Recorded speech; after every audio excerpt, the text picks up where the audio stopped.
Okay, there. So now we're recording. Right, so we have a TA with us. Her name is Oksana. Can you unmute yourself and say hello if you've managed to do that? Hello. So there's Oksana. She is also running Practical 108, if I recall correctly. So if you're enrolled in Practical 108, Oksana will be your TA.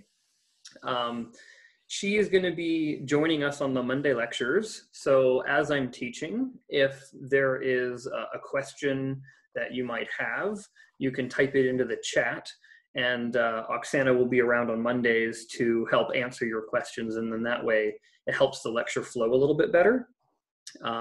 So because this is what the chat is meant for, I will ask you to please refrain from I guess doing what you were doing before, which is fine, you know, before the class starts and stuff like that. But while we're lecturing, it would be extremely helpful if we all had some mutual respect for the learning atmosphere, and we could just refrain from using the chat, you know, colloquially, and if we can just use it for, you know, questions that we have about lecture material. Okay, so what I just showed you there, and hopefully the screen sharing worked. This is the first time we're trying this live with a big audience. I showed you a snippet. It was the last few minutes of a British talk show. Well, not really talk show, it's like a panel show called Taskmaster. Maybe you've heard of it, I don't know. And it's weirdly applicable to themes throughout this course. And it's much harder to lecture, you know, over a tablet and over a webcam.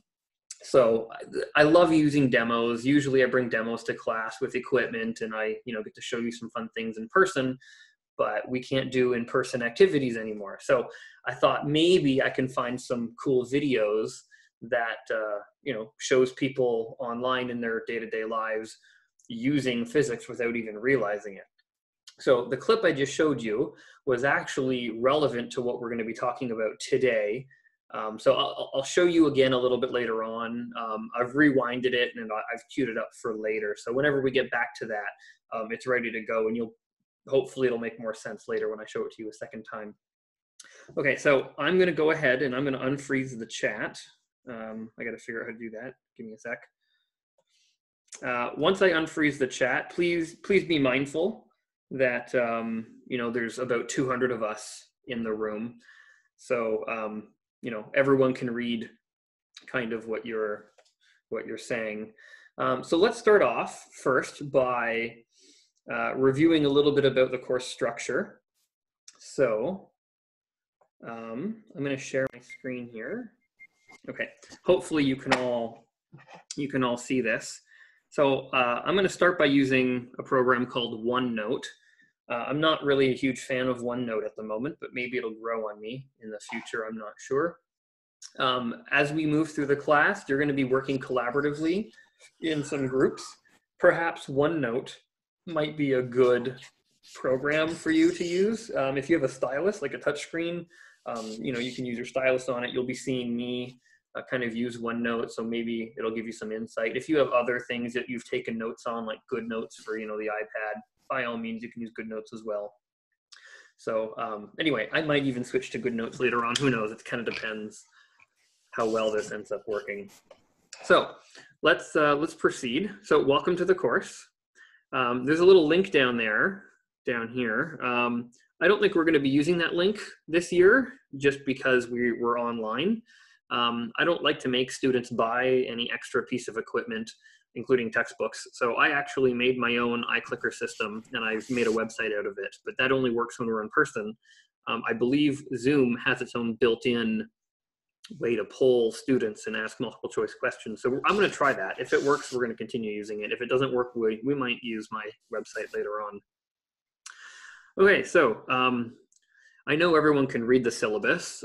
Hopefully you've done the pre-class quiz, and that would have familiarized yourselves with the syllabus and the marking scheme a little bit, but I'm actually mandated to review the syllabus with you. It's kind of funny that I'm mandated to do this, but we will.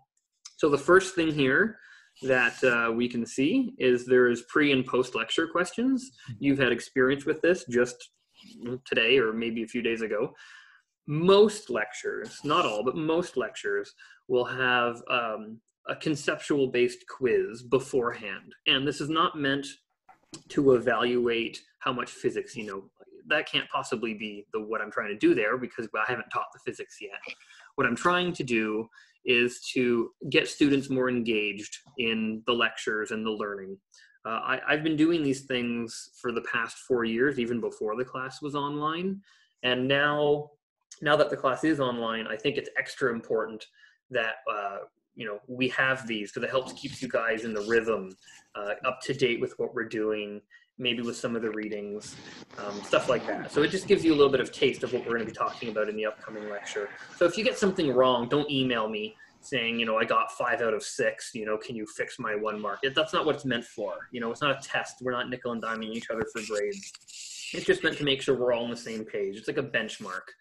And similarly with the post lectures, the post lectures, again, are not meant to be a quiz. I'm not trying to evaluate necessarily how much physics you've learned from the lectures. It's just to make sure we're all on the same page, you know, especially now that we're in a remote lecture. You know, sometimes people are in different time zones. Maybe you're in Europe, maybe you're in Asia, and you can't watch the lectures live. Maybe you're watching this recorded on YouTube or something. It really helps to have these sort of pre and post lecture questions to make sure everyone in this class, no matter where you're watching from, is just following along. They're on the same page. So that's what they're meant for. And you'll notice that the weighting of these is only 5%. And it's all of them together. If you add up all the points for all the possible pre-quizzes and all the possible post-quizzes, you know, all of those together are only worth 5%. It's a very small number. Again, it's not meant to dock you points. It's just meant to make sure we're all on the same page. So please don't get too worried if you get things wrong here and there. That's not the point of what those are for. We will talk a little bit about these things moving forward, but just so we're all clear, there's going to be 4 labs, very similar to how the course is usually structured when we're in person, but you'll notice here there's the word virtual there. We're not in person, so I can't have you guys work with lab equipment. So we're going to be doing virtual labs. I'll elaborate a little bit more on what that looks like later on. Same thing with tutorials. We will have live tutorials. All of the tutorials will be held on Blackboard Collaborate, not Zoom. Well, again, we'll talk about that later. And there's going to be a little bit of mark associated with each tutorial, and we'll talk about that later.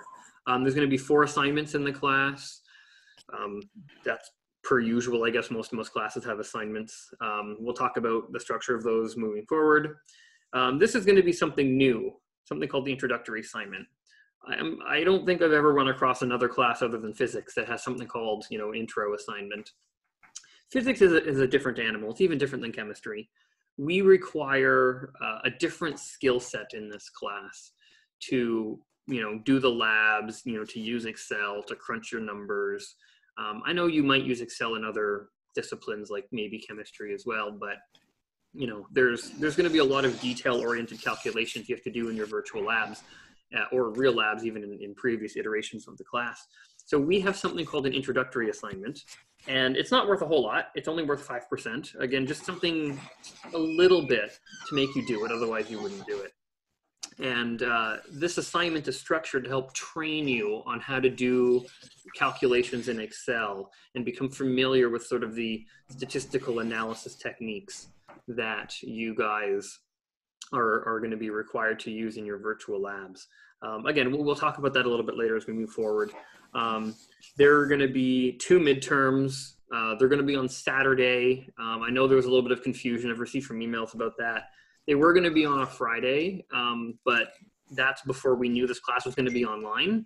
And as soon as we knew this class was going to be online, we thought to ourselves, oh boy, there's no way we should hold them on a Friday. You know, people are going to be in different time zones, this, that, and the other thing. So we chose to have them on Saturdays. That way we can pick the time that is reasonably accessible for everyone, wherever they are in the world. So we'll sort out the times later on, and then the exam. The exam is scheduled by the Office of the Registrar, so not me. So I don't know what day the exam is yet. Now, on the official syllabus, I think I maybe specified 2 hours for the exam. Again, I made the syllabus before the class was announced that it was going to be online, like months in advance. Since then, I think, because it's online, you guys are going to have to figure out how to take pictures and upload, and inevitably you're going to have upload issues. So I just figured, let's make it 3 hours, and I'll design the exam to be performed in 2 hours. And then that way you have some buffer time to figure out upload problems and stuff like that. For a midterm, if you have upload problems, I can try to help and be available. But again, each midterm is only 10%, but the exam is worth substantially more. So I wanted to give you guys kind of more time to figure out any technical issues. So don't fret too much about that. Okay, a little sort of metacognition about the marking scheme of the class. So I want you guys to sort of realize something about this. 84% of your grade comes from your ability to do physics. Sit down, read a problem, solve the problem. 84% of your grade, okay? That means if you spend 1 additional hour doing homework, whether it be from the textbook or whatever sources of homework you want to pull questions from, for every additional hour that you spend doing homework, you're going to increase 84% of your grade in this class. Meaning 84% of this class is benefited from just sitting down and doing more homework. The rest of the mark allocation comes from the labs. So, sitting down and doing homework problems in a textbook won't necessarily help you do better on your labs. So I just want you to sort of take some time and reflect on that ratio. I'm not saying ignore your labs altogether. They're clearly worth something and there's some good learning value to them. But, in the past when I've, ran this course, I found that students will spend 6, 7, 8 hours writing up a lab report when they don't need to. If they spend 4 hours to do a lab and they might get like an 8 out of 10, and they spend 8 hours and they might get 9.5 out of 10. Well, is that extra 4 hours worth that 1.5 marks? Probably not. You could probably spend those extra 4 hours on studying and then, more bang for your buck. So I just want to mention that. Please keep that in mind. I've posted a schedule online. Hopefully you've all seen that.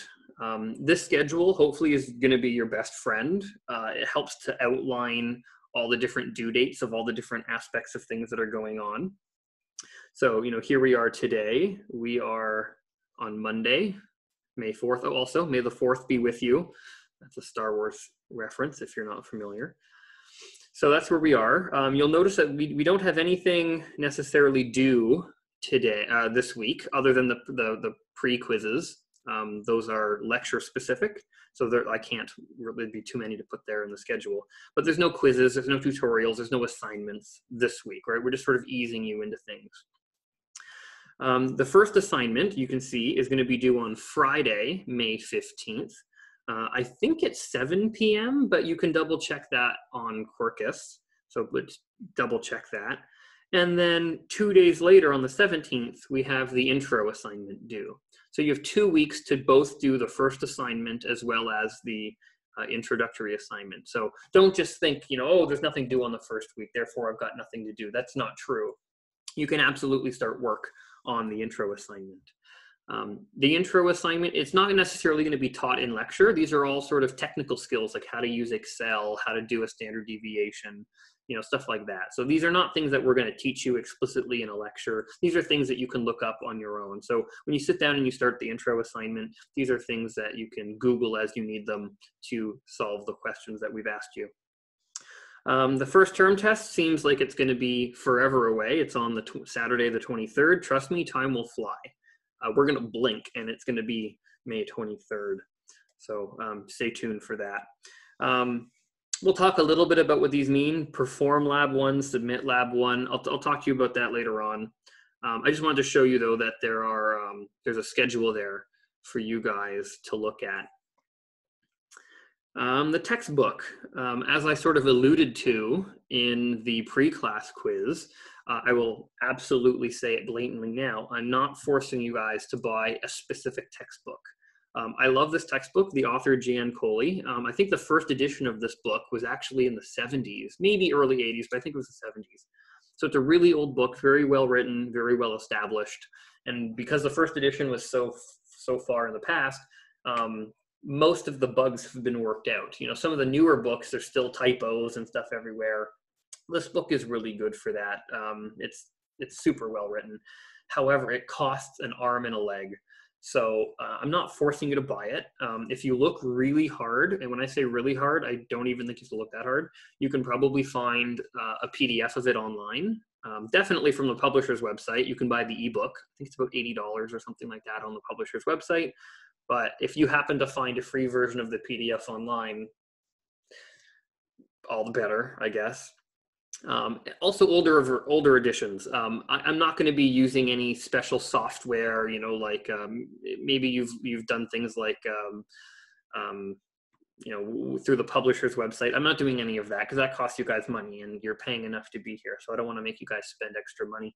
So if you find an older edition of the PDF, fine. Maybe the 6th edition, 5th edition, those are fine. Maybe you find a different author altogether. Maybe you find one from Halliday and Resnick or Cutnell and Johnson. And honestly, any book is fine. But if you can find something like this, that's pretty good too. Okay, I've done a lot of talking, and it's going to get monotonous if it's always me talking into, well, what I'm looking at is a wall. I'm looking at a camera, but there's a wall behind the camera. So this is going to get pretty monotonous. So let's ask you guys a question. This is the first time I'm doing polls on Zoom, so let's see how well this works. I'm going to start a poll. Let me see if this works. There we go, launch poll. So you should see something pop up on your screen. And I want to know what program you guys are coming from. I've picked the major ones. There might be some other there.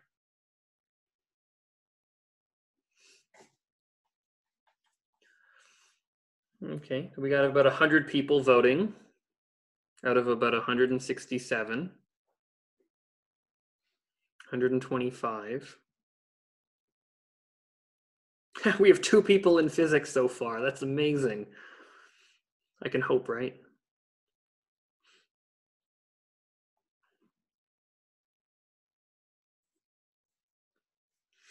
All right. 141 have responded out of 167. 143. So I don't know where everyone else is. Just for the sake of time, I think I'm going to end the poll here and then display the results for you guys. Okay, so I think you guys can see the results now on your screen. I hope I'm doing this right so you can see it. 47% of you, so that's practically half of you, claim that you're pre-med. You know, you're in life sciences aiming to go to med school. So that's typical in this class. We get a lot of pre-med students, and I don't know if this is the case now, but most of you guys will be probably, I'm guessing, in 3rd or 4th year, and you're taking physics now. I think that the next question will ask you that. Life sciences, no med school. That's actually kind of interesting. 30 of you are in life sciences, but claim to not be going to med school. 3 of you guys seem to be in physics. That's amazing. Maybe you can send me an email, the 3 of you, maybe you can send me an email later. It'd be nice to know who you are. I'm a little bit biased toward physics, obviously. So if you're thinking of a physics degree, I'd be happy to sort of sit down and chat with you about what your program plan is going to be. And then forensic science, interesting. For those of you in forensic science, I can confidently say you're from the UTM campus, because UTM is the only campus in Southern Ontario that has forensic science. I think the other one is maybe up north in like Thunder Bay or something like that. So you're not from St. George, you're not from Scarborough. If you're in forensic science, I know you're from UTM. And other's interesting. I think in the past when I've asked this question to students, the other category has involved things like computer science. There was a lot of people in computer science who just took physics because it's, you know, there's actually a lot of overlap between computer science and physics. Some other people in the past have said they're in econ or commerce. I don't know what the difference is, but I've been corrected. There's apparently a difference there. So anyway, that's interesting. Moving forward, I think, how do I close? Stop sharing results. Now I want to get a sense of what year you guys are in. I got to figure out how to start this poll again. I'm going to relaunch the poll. There we go. So you guys should be able to vote again. What year are you in? You're just finishing your first year. When I said UTG, it's either St. George or I guess Scarborough. I forgot about Scarborough. My apologies if you're from Scarborough.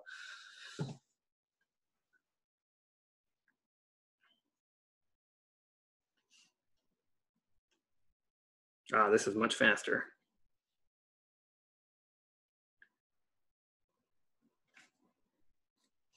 Okay, there's about 142 of you again, much faster. We had 143 last time, so I think I'm just going to end the polling right here.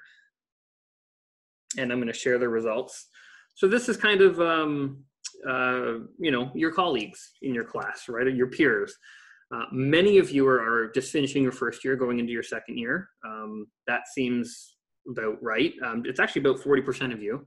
And 50% of you seem to be in upper year. And that's what I sort of anticipated. That seems to be common in the summer. My hunch is that of the people in upper year, most of you come from the life sciences medical school track. The pattern I see historically is a lot of third and fourth years will put off taking physics because they're so bogged down with their biology and their chemistry classes.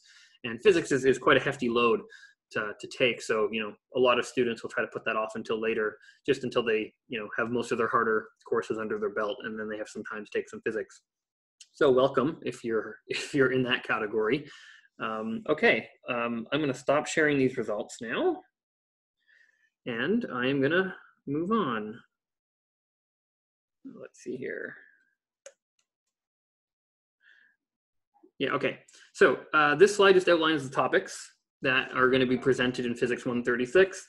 It doesn't really matter. You can look at them. You could not look at them. We will eventually get to all of them. So I'm just going to move on. So here's the important part. And I've received a lot of emails about this from anxious students who want to know kind of the structure of the course. So they're all the information is here on the lecture slides. They're posted online for you. So I'm just going to briefly go through this. There is a lab and tutorial each week. Now, I'm going to put the word lab in quotes. Let's see here. I'm going to put the word lab in quotes because it's not a lab that you show up to. It's like a virtual lab.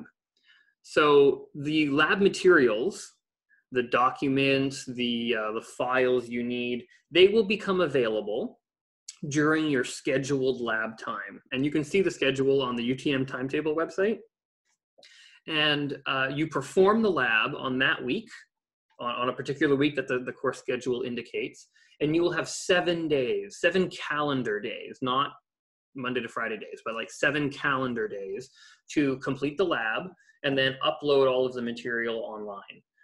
And it's due 7 days after it becomes available to you. So most of you are in different sections. You know, I think there's 8 different practical sections. So if you're in practical 1, it'll become available to you at a different time than say practical 5.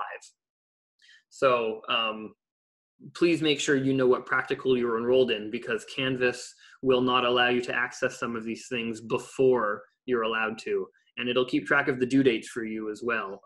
If you're trying to submit late, it'll flag it as late depending on what section you're enrolled in. So if you make some friends in the class, they may have it due on Friday and you might have it due on Wednesday, depending on what section you're enrolled in. Tutorials, however, tutorials are going to be live and they will happen each week. So for those of you who have a schedule conflict, a quote unquote schedule conflict between the lab and tutorial, there really is no conflict. You're not showing up to the lab. No TA is going to be there. No attendance is going to be taken. There's really nothing to show up to for the lab. The only thing that you have to show up for is the tutorial. So don't worry about that conflict. Fridays are mostly when you submit your assignments. Not all the due dates are on Friday though, because I kind of reviewed the course progression and the course schedule, and some days on Fridays would not have given you enough time to complete the assignment. So sometimes the assignment might be due on Sunday. All the due dates I think are outlined on the course calendar, on the schedule, that PDF that I posted. So please consult that. And the due dates are also typed in to Canvas. So you can always, when you look up like assignment 3 or something, it should list the due date there as well. So whatever the due date is on Canvas, I guess, is the set in stone due date. And I believe they're the same dates, unless I made a mistake, on the course schedule. As I mentioned, labs are going to be handed in 1 week after the scheduled lab time. You know your schedule. I don't know your schedule, right? So it's whatever you're enrolled in. Okay, so we're going to delve a little bit deeper into the marking scheme. First, the pre and post lecture questions. I think I mentioned most of this information to you guys. The pre-lecture questions are going to be mostly multiple choice, and they're automated. I can't stress this enough. The marking of them is automated. There's almost 200 of you guys in the class. So, you know, if there's a legitimate problem with the question, that's fine. You can email me and I'll try to fix it. But if it's just like technical things, something small that's wrong, you know, please don't take it personally that you got the question wrong. You know, it's an automated computer marking it, and you know, there's only so many different possible combinations of answers that I can kind of put up there to be valid. So if you get one question wrong, it's not going to kill you, all right? And I'll kind of come back to that math during the lecture, but please don't treat the pre and post lecture questions as like a stressful task for you guys, because that's not what they're meant to be. It's just meant to keep everyone kind of on track. The post-lecture quizzes, I think most of the weeks have them. Just check online. I've posted them all. I think there's 1 week maybe that doesn't have one. I can't remember. And the due dates will obviously be on Canvas as well. So just please have a look and, you know, make sure you're mindful of the due dates. Labs. So the virtual labs are going to be a little bit different this year. Every lab is going to have a video. And the UTM physics department has a YouTube channel. We didn't even make it new for the summer courses this year. We've actually had it for many, many years. So the link here is for the UTM physics YouTube channel. This link is also on the Canvas page, so you can get it in multiple spots. And all of the labs that you're going to be quote unquote virtually performing will have associated videos with them. So you can watch Gideon or Dan or myself perform and set up these labs, so you can kind of get a sense of what the lab is about. We've also posted the lab write-up online as well. So you can read the lab write-up. It'll give you a bit of an introduction. It'll give you a procedure. It'll have some pictures, and then you can watch the video. And it's not a perfect substitute. I am fully willing to admit it's not as good as sitting down in real life with the equipment in your hands and being able to set it up. But we're doing the best we can. So try those. There's a pre-lab quiz, or a pre-lab, I should say. If you're in the sciences, that should come as not anything new to you. Most science courses I'm aware of have a pre-lab. So just like this, just like other courses, we're going to have a pre-lab as well. However, they're not going to be due before the lab. I think if I remember correctly, the due date is for the pre-lab is going to be due at the same time all of the other lab is due for you. Just because it's hard for people to show up, you know, when you're international. It's hard for people to show up, you know, perhaps maybe at 2 in the morning for you during that lab time. So I thought it was a little bit ridiculous to make the pre-lab due at 2 in the morning, potentially for some of you. So the pre-lab, if I remember correctly, will be due along with all the other materials in the lab.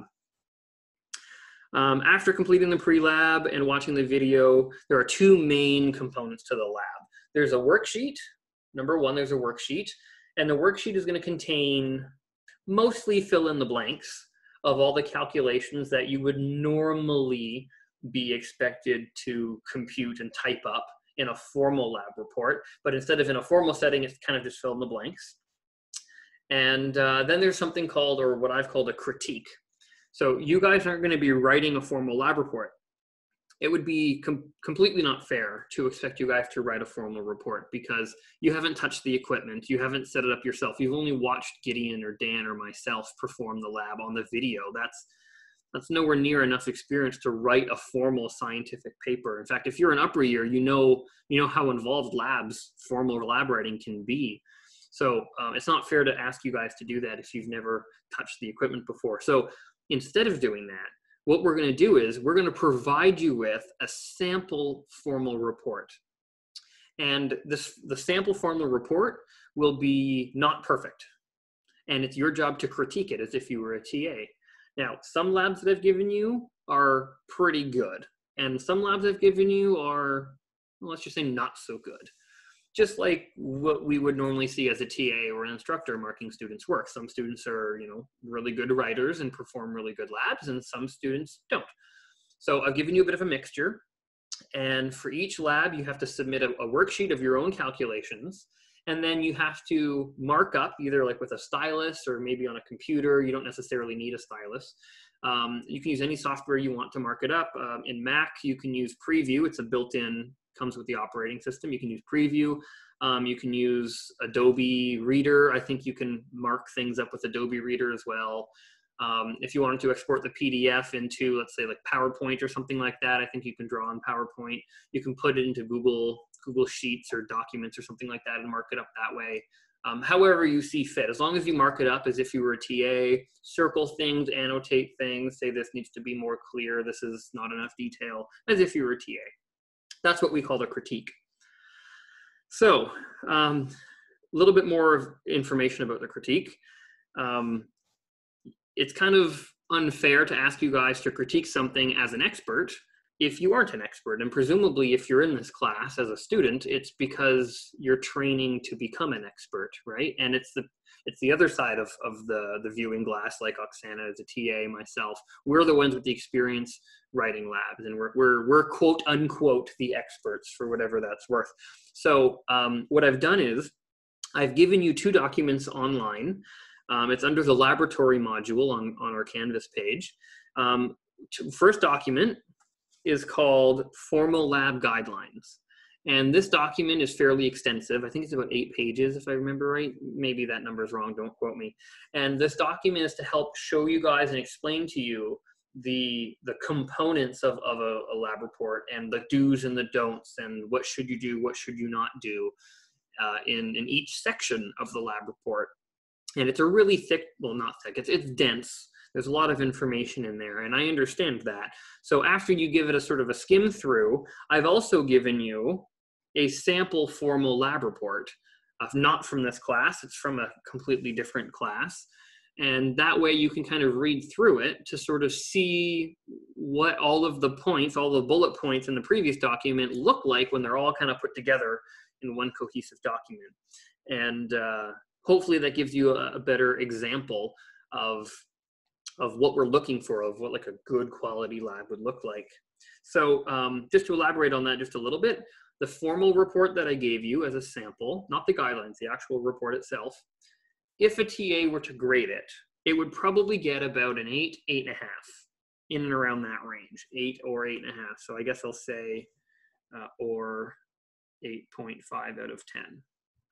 It's not perfect. I've put mistakes in there on purpose, just because it's always dangerous to post something online and say this is perfect, because dollars to donuts, someone's going to notice a mistake. Let's be honest, everything has mistakes in it. So I always hesitate to say, you know, here's this thing that's perfect.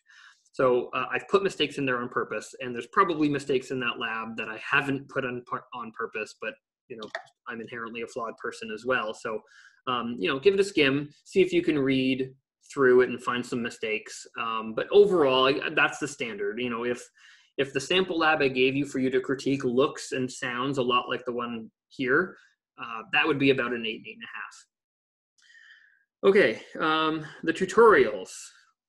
Now, the Zoom lectures, for large classes like what we have now, like almost 200 kids, Zoom just tends to work better from my experience and from what I've been practicing, but your tutorials are much smaller. They're 20 kids, maybe 25 kids. So we're going to use something called Blackboard Collaborate.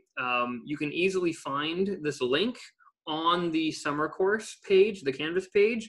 Along the side there, you'll see, it's actually right here, you'll see a link that says Blackboard Collaborate, and when you click it, you'll see a bunch of tutorials listed, tutorial 1, tutorial 2, tutorial 3, et cetera, et cetera, et cetera.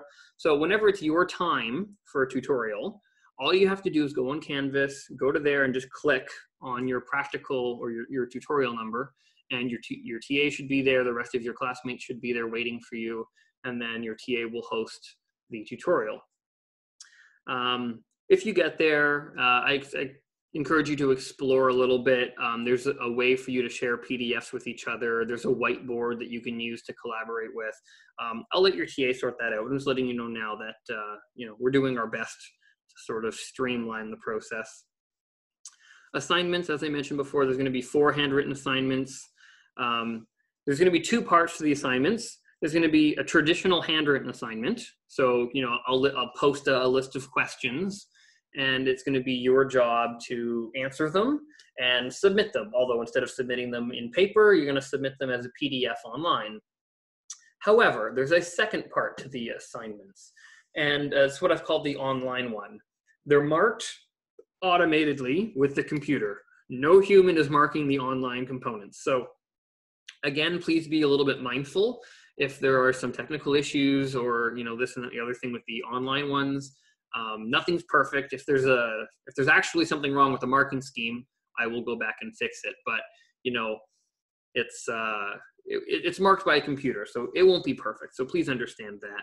And it's not like the weighting of the online ones is going to be as significant as your handwritten full solutions work, right? That's obviously going to be worth more to me than the online one.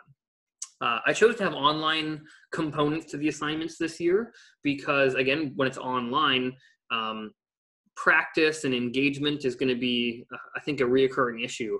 So I wanted a lot of people to just practice with physics. So in addition to the handwritten assignments, there's going to be some automated online questions just to give you some extra practice without overloading the teaching team with like too much marking.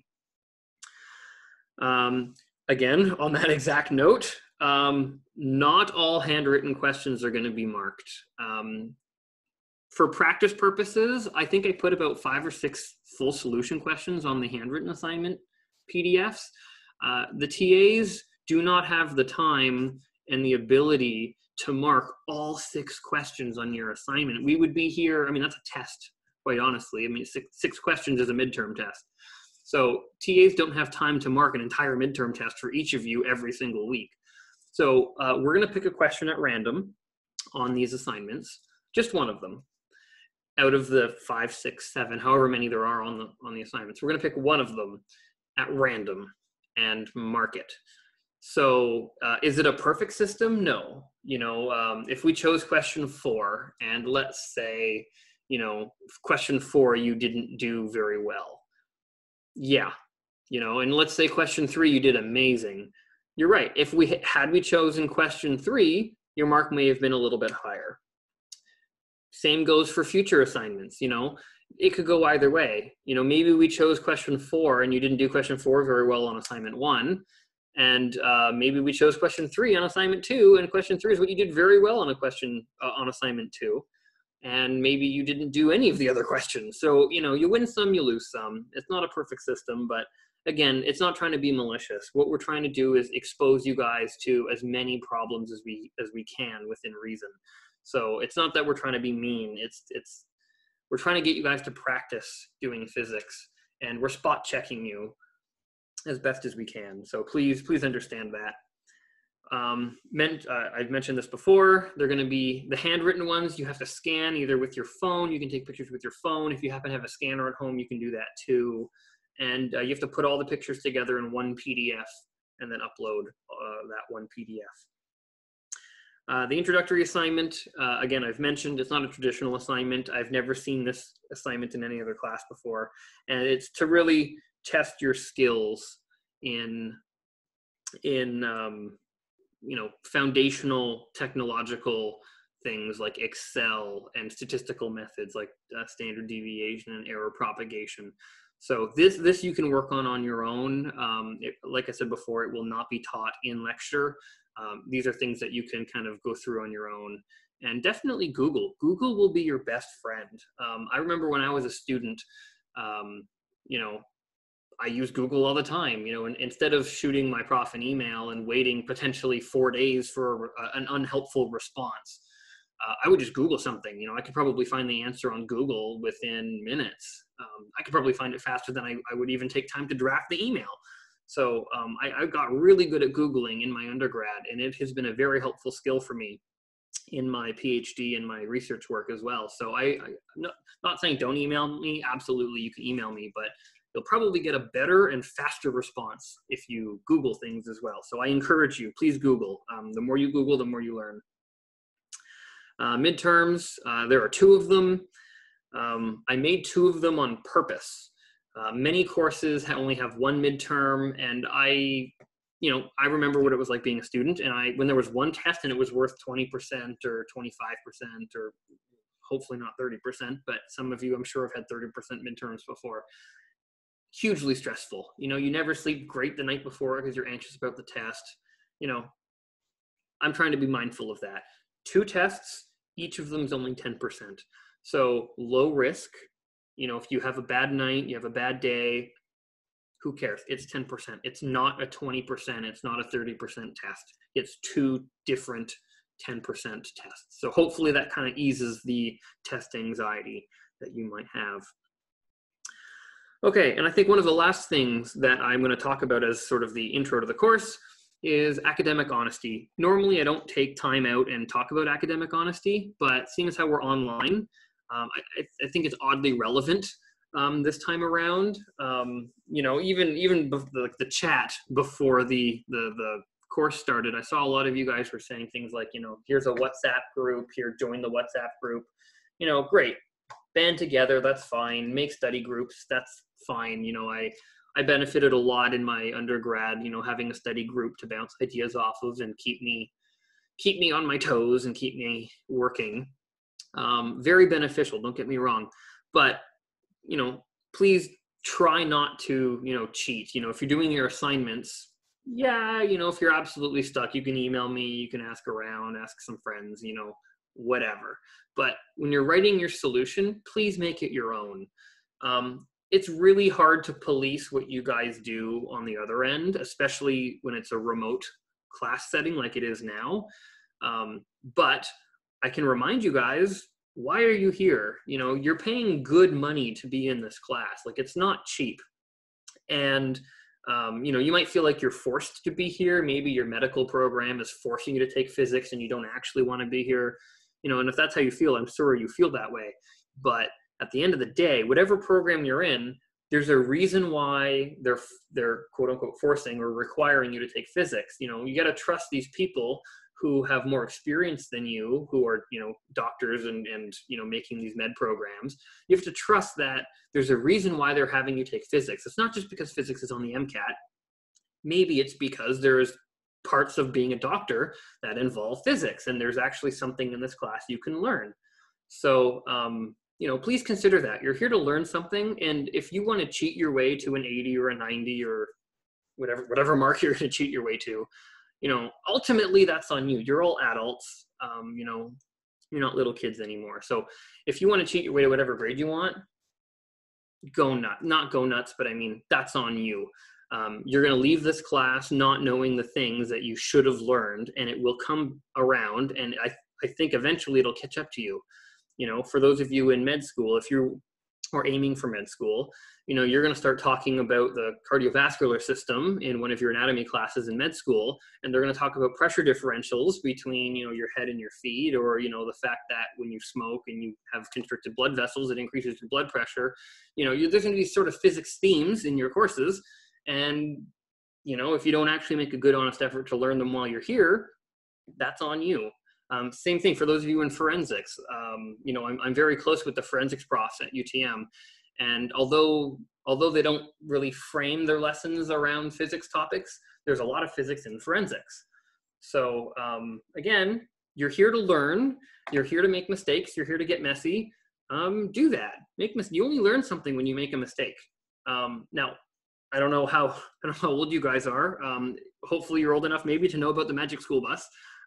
Miss Frizzle has a very great quote relating to academic honesty in this setting. Take chances, make mistakes, and get messy. You know, it's not about getting a 90. It really isn't. I know, and for those of you who are going to med school, you're probably screaming at your computer screen right now, I need my 90s to get into med school. Okay, yes and no. Marks aren't everything. You know, your ability to problem solve, critically think, you know, like all of these sort of creative out of the box thinking that we're trying to train you how to do in this class, that's what's going to make you succeed. And also the knowledge that you acquire in physics will also help you succeed in whatever you're doing. So that's really what we're trying to push you to learn. It's not so much the grades. Please don't focus on your grades. The more you stress about 1 mark here, 1 mark here, you know, you're going to eat up your precious, precious time for doing homework. Really, honestly, your time is better spent focusing on your learning. And that's what's going to really make you succeed in this class. Okay, so here's just a quick summary. We do need to move on to other things, so I don't really want to focus too much on the summary, but it's there for you to read, and this PDF is also posted online. So, please have a read through of that. Okay, so are there any questions? I'm going to look at the chat now. Hopefully, Oksana's been handling the chat up until now. I'm going to open up the chat on my window. Are there any questions? Maybe you can just send it to everyone so I'm able to read. So I'll pause now and I'll let you guys type. Do we have tutorials this week? No, if you look at the course schedule, this week just says lectures begin. There's no actual tutorial listed on the schedule. So the tutorial will start next week. Any other questions? Will the assignments be posted? The assignments are already posted, actually. If you look at the course webpage, the assignments are already posted.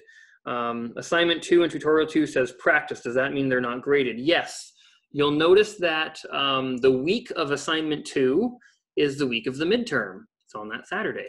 So I didn't want to shortchange you guys. I didn't want to say, no, you're not getting an assignment to practice with because it's good practice for the midterm. But I didn't want to stress you out about, having to complete all these things for grades. So I created an assignment 2 for you guys to practice with and to study for the midterm, but no stress. It won't be marked, so it's no stress. Oops, things are happening too fast. Let's see here. How do I scroll up? Okay, things are happening too fast. Maybe Oksana can go back and grab some of these things. Let's see here. It says, are the homework questions just questions from the textbook? I'm not sure, Vincent, I'm not sure what questions you're talking about. It's just when I say, practice homework, I'm not going to assign you any questions from the textbook. You're all grown-ups. You're perfectly capable of opening up whatever PDF of whatever book you find and just doing some practice questions on your own. If you feel like you're shaky, do more questions. If you feel like you're solid, then you're probably good. That's up to you. I'll let you figure that one out. Are the pre-post quiz only for completion? No, they're not for completion. It's an automated marking. So there is a correct answer listed online, and the computer will mark you accordingly. But I'm trying to remind you guys that it's not necessarily for completion, but it's also not necessarily for correctness. I'm not trying to evaluate your physics knowledge. I'm just trying to get your brain involved in what we're going to be talking about in the upcoming lecture. So don't get too bent out of shape if you got something wrong, because that's not what it's meant to be for. Are the lab files only available when it's time for your lab? Yes, they're only going to become available to you 1 week before they're due, right? That's what it means to perform your lab. When it says on the schedule, perform your lab, that's what it means, that the files will become available to you. And they're going to continue to be available even after the due date. It's just there will be a due date. Once they're available, they will be available for the rest of the course. If a midterm is on a religious holiday, can the midterm be taken earlier? If there is any sort of religious holidays associated with the midterm, please email me. I've had to juggle a lot of different schedules over the past few weeks with this online, moving things online. And perhaps maybe I scheduled something during Ramadan, I'm not sure. But please send me an email and I'll try to sort that out. How deep would we learn physics in this course? I don't know how to answer that. I mean, we're not doing quantum physics or rocket science or anything, but it's an introductory physics class. So I don't know, the depth of an introductory class. You'll see. If we miss a midterm due to medical reasons, will there be a makeup exam? So the syllabus explains this. If you miss a test, mostly no, there won't be a makeup test. I will deal with that on a case-by-case basis. I won't make students go to the doctor and get a medical note. That would be absolutely unreasonable in this climate.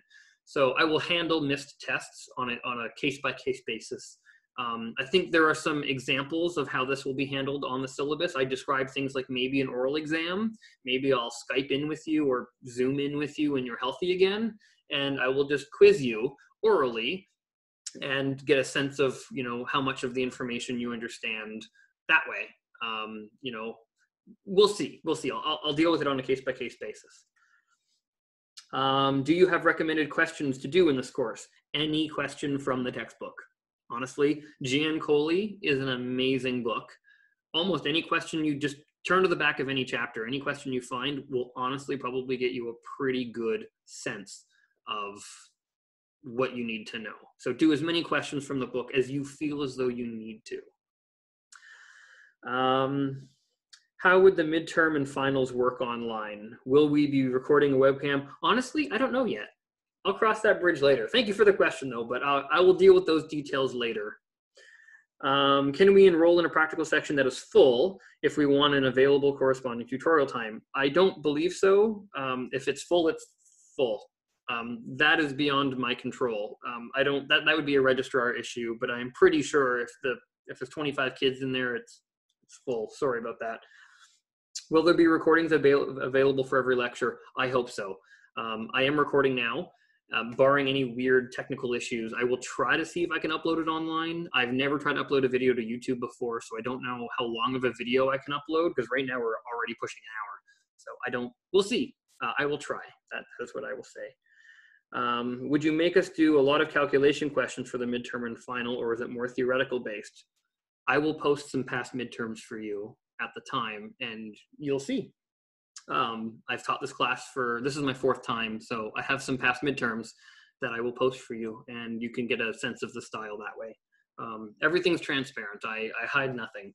So I also remake all of my tests every single year. I don't recycle anything. So I'm more than happy to post past tests. Are the midterms and final short answer, multiple choice? Again, I'll post and you can see. Are there any recommended questions from the textbook? I think I've already answered that. Nothing specific, just open the textbook and do as many questions from that chapter as you feel as though you need to. If you do 3 questions in a row and you're like, I hit all of them spot on, you're probably in good shape. But if you do 3 questions in a row and you struggled with each one, maybe you have to do a few more. The second midterm is cumulative. Yeah, everything's cumulative, always. How are we uploading the calculations for the midterm and exam? As a PDF, in the same fashion you would upload your assignments online. Probably through Canvas, but those instructions will be made clear. How closely are we following the book? Are the details concepts we need to review? So, I mean, fairly closely to the book, I guess, but honestly, all the first year textbooks that are available all have the same chapters anyway. So even if you're not using the Giancoli book, it'll be fine. Also, the lecture topics are listed on the schedule day by day by day. So you can even look exactly what we're going to be talking about on a given day just by looking at the lecture schedule. So the midterm is to be taken a take-home midterm style. A take-home is a bit of a loose term. I'm not planning on giving you a 24-hour window. Like I will make the midterm live at a certain time. And I don't know, let's say it's a 2-hour test, say. Then I'd make it live at the start, and I'll have a due date 2 hours from the start. And you have to make sure all of your solutions are uploaded by the due date. So I guess in that sense it's take home, but it's not take home in that you have 24 hours. You will still be expected to emulate or simulate taking the midterm in person. You've got that 2-hour window. How have people done in the past in this course? Actually, fairly well. I refuse to bell curve. I've never bell curved. I have kind of like a moral, issue with bell curving. And the class average every single year has almost been about a 65, and which is actually pretty good for a first-year physics class. I mean, other courses might be quote unquote, easier or something, but physics, everyone tends to have this mental wall with physics. And the class average tends to be fairly good. So for students in different time zones, can we have a different start time for the midterm? I'm actually going to plan the time for the midterm to be hopefully accessible by anyone in the world. I'm thinking, like, for instance, on Saturday, maybe starting it at 8 o'clock in the morning, Eastern Standard Time. So it's not, it's a little bit early for local. Maybe you got to get up at 7:30 or something like that. Ooh, 7:30 on for one day. Not that bad. And if you're in Asia, then 8 a.m. Eastern Standard Time would be like 8 p.m. or 9 p.m., depending exactly where you are. in your time. So again, it's a little bit late to do a test, but not unheard of. I mean, 9 o'clock is, 8 or 9 o'clock is not terribly late. I will be clueless during the lecture if I don't read the textbook section prior to class. Or will it be, so again, that's what the pre-class is for. I'm not assuming you're coming to class having read the entire chapter, right? That's what my job is for. I'm going to be presenting the material. However, if you're worried about your grade, you're worried about your performance, of course, the more work you do ahead of time, readings, obviously the better off you're going to be in the lecture. But it's up to you. You got to do with whatever you need to do. You know, if you're finding you're struggling, yes, you'd have to put in a little bit more work, maybe with the readings ahead of time. If you're happy with the performance that you're at, keep doing what you're doing, right? It's all about what you need to do. For midterms and exam, would we do well only by relying on lecture content and assignment questions? I don't know how to answer that. Yes, no, maybe. I mean, I'll post the past tests. You tell me. When I post the past midterm for test 1, have a look at it and you tell me if you feel as though you're sufficiently prepared with only with lecture stuff and assignment stuff. I don't know how to answer that. Everyone's different. Are there any differences between the PDF and the PowerPoint version of the course materials? Oh yes, thank you for mentioning. I'm going to just put a pause on my chat room for a second, meaning I'm going to close it. I am going to stop sharing my screen momentarily, and I'm going to share. Okay, so this is a snapshot of our course webpage. I just want to mention, so the kinematics the intro power PDF here, if I click on it, you'll see it's the exact same slides we were just going through. You know, it's all there for you to see. However, there's also, like, you know, kinematics PowerPoint, and then there's kinematics.pdf. The kinematics.pdf is actually a quasi textbook, a sort of textbook for you guys. These are lecture notes that I've typed out. Let me zoom out so you can see them. So this actually reads like a story, and it's not supposed to replace a textbook, but it's supposed to supplement the textbook. So it helps summarize all of the important pieces of information from the textbook in kind of a story. So they're not lecture slides, they're not PowerPoint slides, they're actually typed notes for you guys. So I've tried to do this with many of our chapters. I haven't done it for all of them just because of time. I'm sure when you read through these, you can sympathize with how much time it takes to make these. And I've had to prep everything for this online class, so I only have so much time in a given day to do this. But that's what they're there for. So yes, there is a difference. Thank you for that. Okay, we are running out of time, so I'm going to have to cut that Q&A short and move on to actual lecture material. But if there's any burning questions, feel free to ask Oksana in the chat, or, you know, maybe email me later if it's something serious. So I'm going to actually stop the recording right now, just because that was all the intro stuff, and I'm going to restart the recording for the lecture material.